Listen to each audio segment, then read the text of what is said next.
اعوذ باللہ من الشیطان الرجیم بسم اللہ الرحمن الرحیم نحمدہ ونصلی علی رسولہ الکریم۔ انتہائی قابل احترام سامعین اور مجھ سے اچھے لوگوں، السلام علیکم ورحمۃ اللہ وبرکاتہ۔ قرآن پاک میں سورۃ الحجرات کی آیت نمبر 12 میں یہ ارشاد ہوا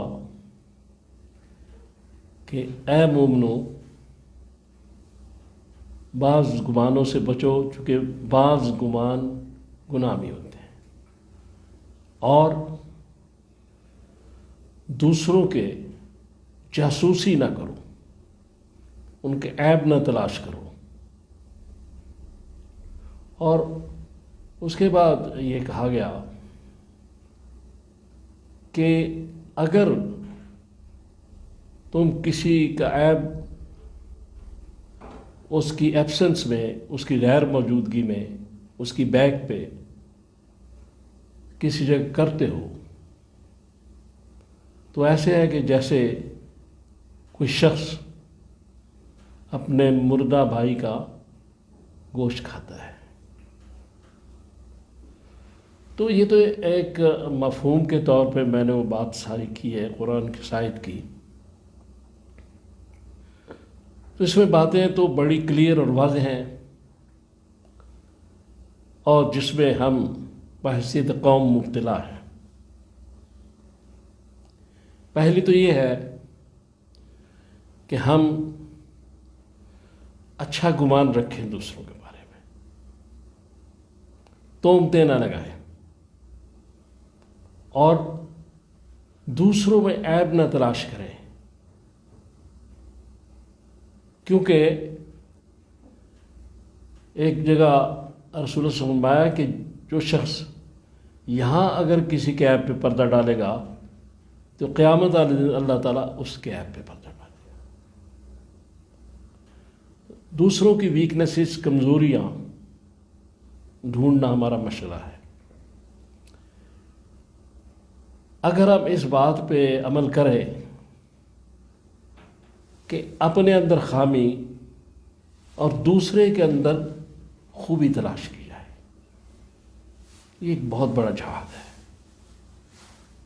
کیونکہ اپنے اندر تو انسان کو خوبیاں نظر آتی ہیں، لیکن دوسرے میں کہیں نہ کہیں وہ خامی تلاش کر لیتا ہے۔ اور جو لوگ اس ٹو میں رہتے ہیں، جو جاسوسی کرتے ہیں، جو عیب تلاش کرتے ہیں، اور پھر وہ عیب تلاش کر کے ان کو مجالس میں اس آدمی غیر موجودگی میں بیان کرتے ہیں، جس کو غیبت کہا جاتا ہے۔ تو سب سے پہلی بات تو یہ ہے کہ ہم ایسا کرتے ہیں تو ہمیں یہ دیکھنا ہے کہ قرآن کیا کہہ رہا ہے کہ اپنے مردہ بھائی کا گوشت کھانا۔ آدمی کا گوشت کھانا ہی ایک بڑی نفرت انگیز شناعت والی چیز ہے، اور بھائی کا، اور پھر مردہ کا، مردہ تو مرغی بھی نہیں کھاتے۔ تو ہم جب غیبت کرتے ہیں تو ان ساری چیزوں کے مرتکب ہو رہے ہوتے ہیں۔ اور پھر یہ بات ہے کہ قرآن میں یہ بھی کہا گیا سورۃ البقرہ کی آیت نمبر 279 میں کہ جو سود کھاتا ہے، اللہ اور رسول کا اس کے خلاف اعلان جنگ ہے۔ اللہ اور رسول اس سے لڑنے کے لیے تیار ہے۔ اور ابو داؤد کی کتاب الآداب کی حدیث نمبر 4876 میں ہے کہ رسول صلی اللہ علیہ وسلم نے فرمایا کہ سب سے بڑا سود، بدترین سود یہ ہے کہ کوئی کسی دوسرے مسلمان کی آبرو عزت پر حملہ کرے۔ جتنی باتیں میں نے پہلے قرآن سے کی ہیں، اس حدیث سے، یہ بڑی سیریس ہیں، بڑی سنجیدہ ہیں۔ ہمارا تو مشغلہ یہی ہے،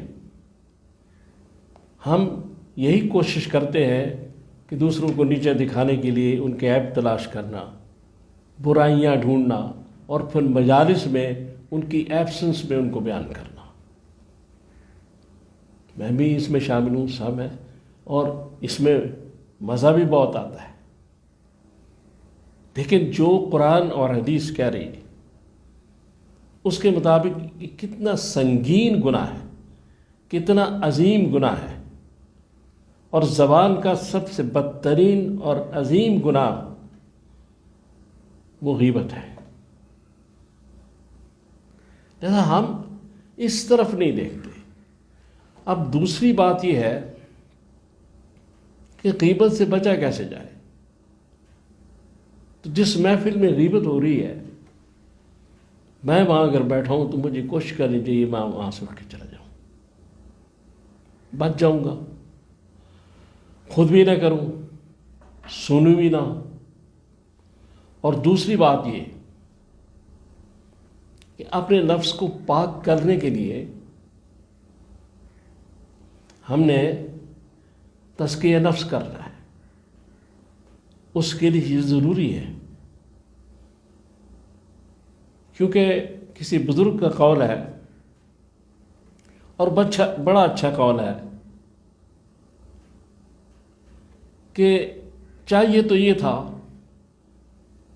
کہ نفس کو مارتے، لیکن ہم نے اپنے ضمیر کو مار دیا،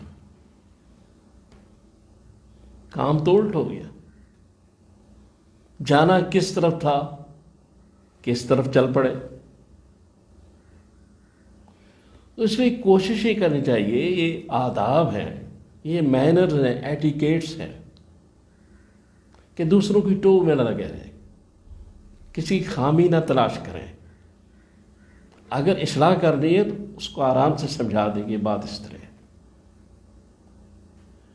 پھر اس کو آگے مجالس میں بیان کرنا، یہ غیبت ہے۔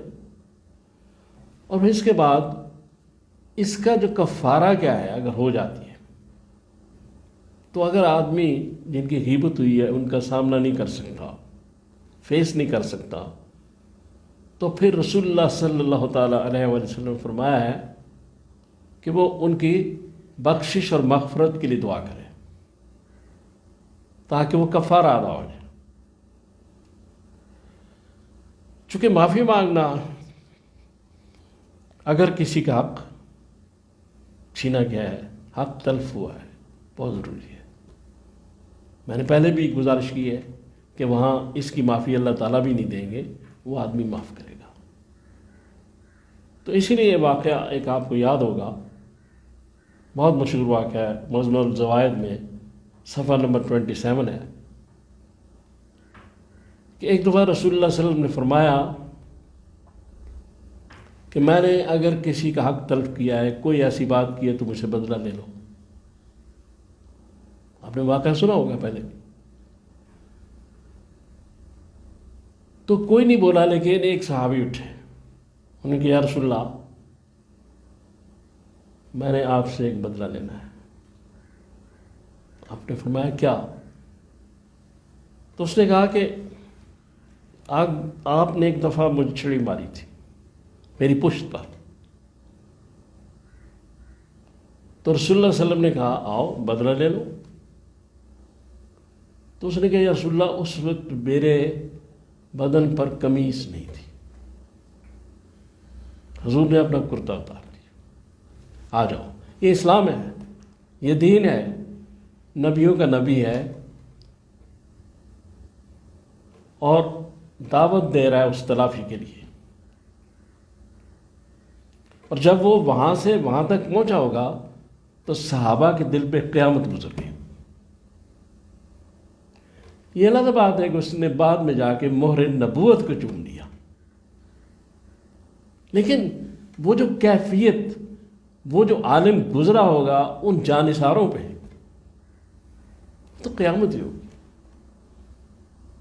تو ہمیں مینرز، ایٹیکیٹس، حقوق العباد کی طرف بہت توجہ دینے کی ضرورت ہے، جن کو معاملات کہا جاتا ہے۔ اس لیے اپنی غلطیوں کو درست کرنا، اپنی اصلاح کرنا اور دوسروں کے معاملات پر درگزر کرنا ہونا ہی چاہیے۔ تو اللہ تعالیٰ مجھے اور آپ کو توفیق دے کہ میں نے جو باتیں کی ہیں ہم ان پہ عمل کر سکیں۔ صلی اللہ تعالیٰ علی خیر خلقی محمد و آلہ وصحبہ۔